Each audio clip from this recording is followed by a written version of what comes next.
Chaos swept across Europe. Airports from London to Berlin went silent. Departure screens went dark. Boarding systems collapsed. Flights vanished into thin air. At first, they called it a cyber attack. But what if? It was only the beginning of a world where planes would never take off again. It all began with a single error code. Check-in systems froze. Boarding passes refused to print. By noon, dozens of airports had ground to a halt.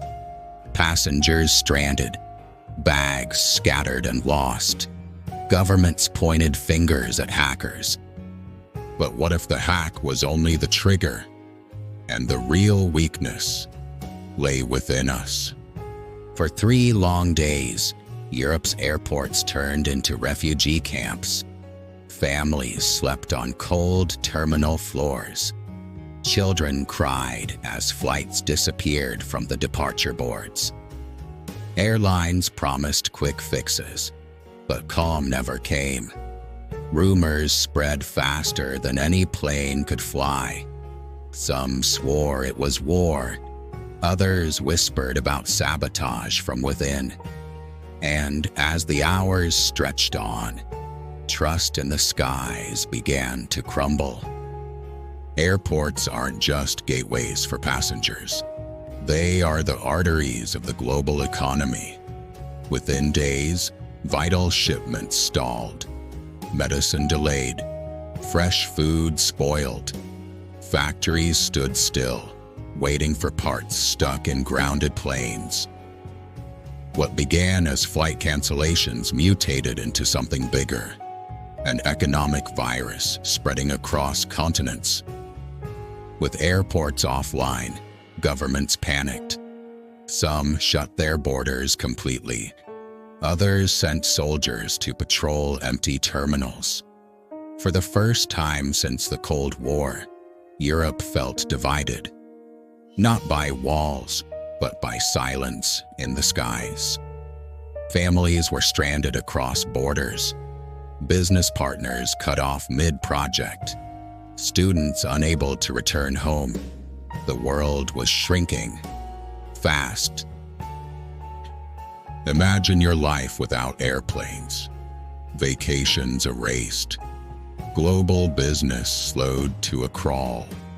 A job overseas became impossible. Dreams of studying abroad collapsed. Migration shifted, not by choice, but by necessity. Cities once 2 hours apart by air were now weeks apart by land and sea. In desperation, nations poured billions into alternatives. Super trains stretched across Europe, moving passengers at record speeds. Zeppelins and airships, once relics of the past, returned, slower but safer. But no invention could match the scale or speed of airplanes.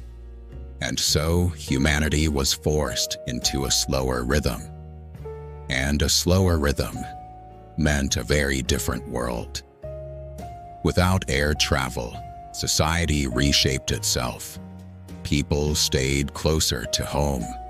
Remote work became the rule, not the exception.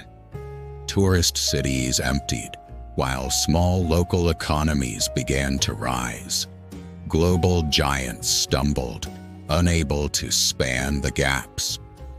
Culture, once shared in hours, took years to travel again. A new generation grew up with no memory of stepping onto a plane. Their world was smaller, stranger, more fragile. But in the silence, new questions spread. Was it really just a cyber attack, or was it a test by corporations, by governments, or by something greater?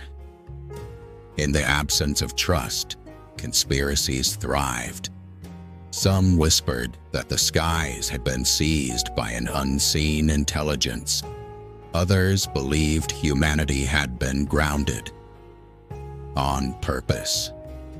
If the world changed and airplanes never flew again, how would your life transform? Would you adapt to a smaller, slower Earth?